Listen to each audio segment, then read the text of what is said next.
नमो नमः। अहं नीरज जोशी।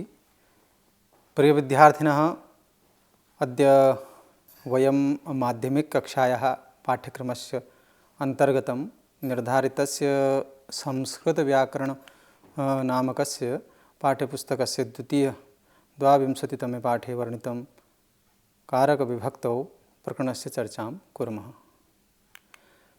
सर्वे अपि जानन्ति, सर्वेषाम् अपि वस्तूनां कोऽपि आधारः भवति एवं यः आधारः भवति तस्य सप्तमी विभक्ति भवति। इतः पूर्वोक्तेषु पाठेषु सम्बन्धकारकविषये पठितम्। अस्मिन् पाठे वयम् अधिकरणकारकं पठामः। प्रिय छात्रों, इस पाठ को पढ़ने के पश्चात आप अधिकरण कारक किसे कहते हैं इसके विषय में परिचित होंगे। अधिकरण अर्थ कौन सी विभक्ति होती है इसके विषय में परिचित होंगे। यानी आधार 3 प्रकार के होते हैं, इस विषय को जान सकेंगे। आधारो अधिकरणम, इस सूत्र की व्याख्या करने में समर्थ हो सकेंगे और सप्तम्याधिकरणे, इस सूत्र की व्याख्या जान सकेंगे। छात्रों, इन सभी प्रयोगों को करने से पूर्व हम पूर्व के व्याख्यानों में कर्ता यानी क्रिया, उनके संबंधों की चर्चा बृहद रूप से करते आ रहे हैं। तो पुनः इस अधिकार सूत्र यानी अधिकरण कारकम को हम अब यहाँ पर पढ़ने जा रहे हैं। तो क्रियायाः आधारः अधिकरणम कथ्यते, यानी अधिकार क्रिया क्या है? अधिकरणे यह सप्तमी विभक्ति भवति, यानी अधिकरण में सप्तमी विभक्ति होती है। यथा छात्रः विद्यालये पठति। अत्र प्रश्नः अस्ति, छात्र कुत्र पठति? तो विद्यालये। तो विद्यालयः पठनक्रियायाः किमस्ति? आधारः अस्ति। तो अतः सप्तमी विद्यालये अभवत्। तो यानी छात्रः विद्यालये पठति, जो पठति शब्द है, तो यहाँ पर क्या हुआ? जो विद्यालय है, विद्यालय क्या है? पठन क्रिया या आधार है, पठन क्रिया का क्या है? आधार है। तो इसलिए विद्यालये अभवत्। तो इसमें क्या हुआ? सप्तमी विभक्ति होती। यानी इस पाठ में मुख्य रूप से हम अधिकरण कारक के विषय में चर्चा करेंगे। साथ ही आधार की जो अधिकरण संज्ञा होती है, उस अधिकरण संज्ञा को कौन करता है, कैसे होता है, यानी इन सभी बातों को हम इस पाठ के माध्यम से जान रहे हैं। और दूसरी बात है कि जो कर्म है, यानी कर्म को करने की जो प्रवृत्ति है, उस प्रवृत्ति को उन सूत्रों के माध्यम से हम जानेंगे। वस्तुतः क्रिया का जो आधार है वह अधिकरण संज्ञा उसमें होता है। इसीलिए जो वृत्तिकार है, पाणिनि है, उन पाणिनि ने सूत्र की व्याख्या इस प्रकार की कि कर्ता और कर्म के द्वारा तन्निष्ठ क्रिया का आधार जो है अधिकरण होता है। जैसे इस तरह से भूतले घटः, इस प्रयोग में भी जो अस्ति क्रिया के आधार समझनी चाहिए। वस्तुतः जो विश्लेषण करने पर जो अधिकरण के अंतर्गत 2 स्थितियाँ होती हैं, जो अधिकरण है उसके अंतर्गत 2 स्थितियाँ होती हैं। इसमें से एक तो क्रिया का साक्षात संबंध जिससे रहता है, जैसे मार्गे गच्छति, किंतु दूसरी स्थिति में वह साक्षात वह नहीं रहता है, भूतले घटः।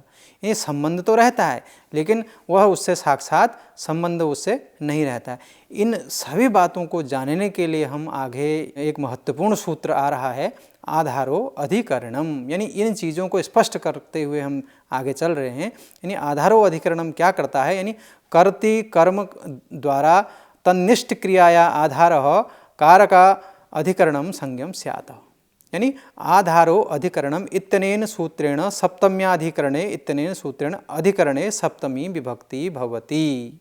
यानी कर्ता एवं कर्म के द्वारा तन्निष्ठ क्रिया के आधारभूत कारक की अधिकरण संज्ञा होती है। जैसे उदाहरण के रूप में हम समझते हैं, चैत्रः कटे सेते, माता स्थाल्याम तंडुलम पचति। यानी आधार, यानी चैत्र कहाँ से होता है? कटे माने चटाई में। माता स्थाल्याम तंडुलाम पचति, स्थाल्याम माने थाली में। चैत्रः पाकशालायाम स्थाल्याम तंडुलम पचति, तिलेषु तेलम अस्ति। तिल में क्या है? तेल। मोक्ष इच्छा अस्ति, इच्छा काहे की है? मोक्ष की। यानी क्रिया के आधार को हम क्या कहते हैं? अधिकरण कहते हैं। जैसे छात्र विद्यालय में पढ़ता है, तो छात्र विद्यालय में पढ़ता है तो क्या हुआ? तो यहाँ पर क्या है? छात्र के पठन क्रिया का आधार क्या है? विद्यालय है। तो यदि अधिकरण कहलाता है, और यही क्या हुआ, अधिकरण हुआ। तो संस्कृत में वाक्य बनाते समय जो है अधिकरण में क्या हम करते हैं, सप्तमी विभक्ति करते हैं। यानी क्रिया का आधार जो है, क्रिया जो हम कर रहे हैं, कोई भी हम कार्य करते हैं तो उसका कुछ न कुछ आधार हमारा होता है, यानी उस आधार को ही हम अधिकरण कहते हैं। उदाहरण में आपने स्पष्ट रूप से जान लिया है कि छात्र विद्यालय में पढ़ता है, तो छात्र का जो पठन क्रिया है वह क्या है, आधार है, उसने पढ़ना मेन आधार है। और विद्यालय यदि अधिग्रहण कहलाता है, विद्यालय से वह उसको ग्रहण करता है, तो संस्कृत में वाक्य बनाते समय जो है अधिकरण में क्या हो जाता है कि वहाँ सप्तमी विभक्ति वहाँ हो जाती है। जैसे कुछ उदाहरणों के माध्यम से इस चीज़ को हम स्पष्ट करते हुए चलते हैं कि क्रीडकाः क्रीडांगने क्रीडति, यानी खिलाड़ी मैदान में खेलता है। ठीक। राष्ट्रपति राजधान्याम निवसति, यानी राष्ट्रपति राजधानी में निवास करते हैं। बने सिंह विचरति, वन में सिंह विचरण करता है। ऐसे रमा गणिते तीव्राः अस्ति, रमा गणित में तेज है।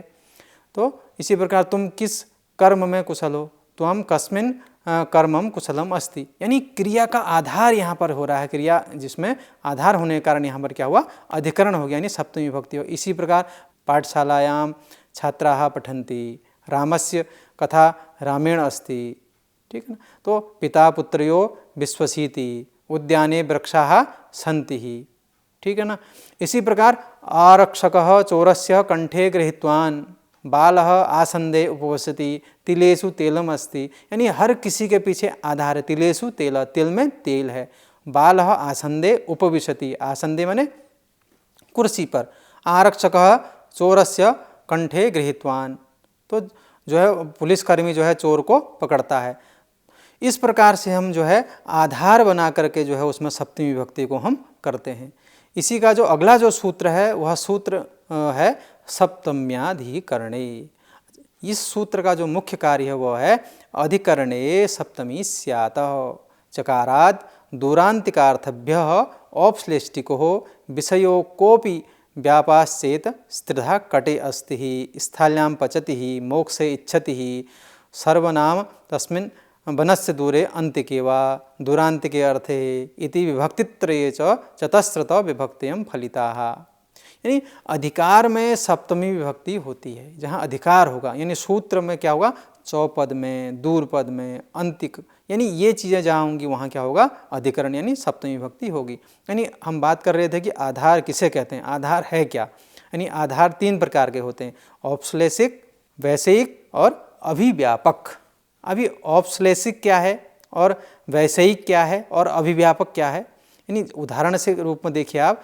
औपश्लेषिक कटे आस्थे, स्थाल्यां पचति, मोक्षे इच्छति वैशेषिक, और सर्वस्मिन् आत्मा अस्मि अभिव्यापक, यानी चटाई पर बैठता है, कटे आस्ते, और तपेली पे पकाता है, स्थाल्यां पचति, मोक्ष की इच्छा रखता है, मोक्षे इच्छस्ति, और सब में आत्मा है, सर्वस्मिन् आत्मस्मि, तिलेषु तेलम, यानी ये इन सभी के यानी एक दूसरे का अधिकरण कर, यानी कटे आस्ते, इसे जरा विस्तार से हम समझते हैं, यानी चटाई पर बैठता है। कैसे इसमें सप्तमी विभक्ति हुई, तो यहाँ बैठने वाले जो कर्ता का जो चटाई के साथ क्या है, संयोग संबंध है, ठीक है।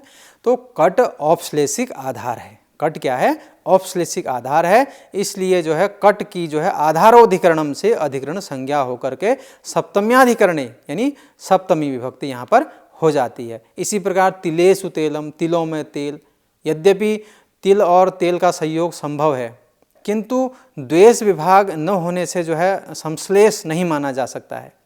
तो तेल क्या है, आधेय, यानी उस आधेय के आधार पर तिलों के साथ जो है सर्वात्मा संयोग है, न कि किसी अवयव से। अतः हम कह सकते हैं कि अभिव्यापक आधार होने से यहाँ पर क्या हो गया, सप्तमी विभक्ति हो गई।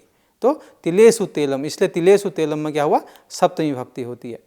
तो इस प्रकार से हम इन चीज़ों को समझते हुए आ रहे हैं कि कहाँ क्या होगा और किस तरीके से पाठ के अंतर्गत सूत्रों के माध्यम से हमने नियमों को जाना। और उस पाठ में जब आप अपनी पाठ्यपुस्तक में देखते हैं, पाठ के अंत में पाठगत कुछ प्रश्न होते हैं, उन प्रश्नों का उत्तर आप तभी देने में समर्थ हो सकते हैं जब आप उस पाठ को पढ़ेंगे। तो इन सूत्रों के माध्यम से आप जब आप तरफ अग्रसरित होते हैं तो उन उत्तरों को सहज रूप से आप दे सकते हैं। जैसे बात करें तो पाठगत कुछ प्रश्न मैं आपके समक्ष प्रस्तुत कर रहा हूँ।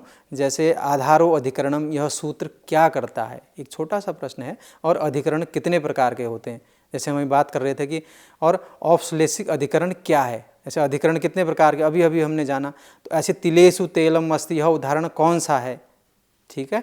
और तिलेषु तेलम अस्ति यहाँ किस सूत्र से सप्तमी होती है। तो यानी इस प्रकार से प्रश्न जो है वहाँ पर पाठ्यपुस्तक में पूछे जाते हैं। यानी आधारो अधिकरणम, इस सूत्र में अधिकरण संज्ञा होती है। औपश्लेषिक जो है अभिव्यापक और वैशिक, ये 3 प्रकार के जो है आधार हैं। और इसी प्रकार जो है तिलेषु तेलम में क्या है, सप्तमी विभक्ति है। और तिलेषु तिलस्मिन किसका उदाहरण है, अभिव्यापक का। तो इस तरीके से आपको जो है पाठगत जो प्रश्न हैं उन प्रश्नों के उत्तर देखने हैं और इसी आधार पर अपनी परीक्षा को तैयार रखना है, तो परीक्षा की तैयारी करनी है। तो इस प्रकार से पूर्व में हमने कारक प्रकरण की सभी प्रथमा से लेकर के सप्तमी पर्यंत तक सभी विभक्तियों को पढ़ा और जाना कि किस प्रकार से कार्य हो रहा है, कर्ता किस प्रकार से कार्य को करता है और किस प्रकार से विभक्ति नियमों में आबद्ध होकर के वह अपने कार्य को संपादित करती है। यानी विगत इस पंचमी, षष्ठी और सप्तमी विभक्ति के अंतर्गत पूर्व पाठों में किए गए वर्णनों के अनुसार हम देखते हैं कि पंचमी विभक्ति में ध्रुवम पायो उपादानम और हितार्थानाम भय हेतु जनी कर्तुम प्रवृत्ति आख्याति हो गई। यानी इन सूत्रों की व्याख्या से हमने व्यापक रूप में जो पंचमी विभक्ति किस प्रकार से होती है इस चीज़ को जाना। और उसी क्रम में जब आगे हम षष्ठी विभक्ति की ओर बढ़े तो वहाँ हमें कुछ और नए सूत्र मिले। कर्तिकरणयोस कृति ही, इस सूत्र से जो है क्या हुआ, नियामक सूत्र इसे हम कहते हैं। और उभय प्राप्तो कर्मणि, यानी इसकी व्याख्या से ने कृत्यानाम कर्तरि वा इति सूत्रम।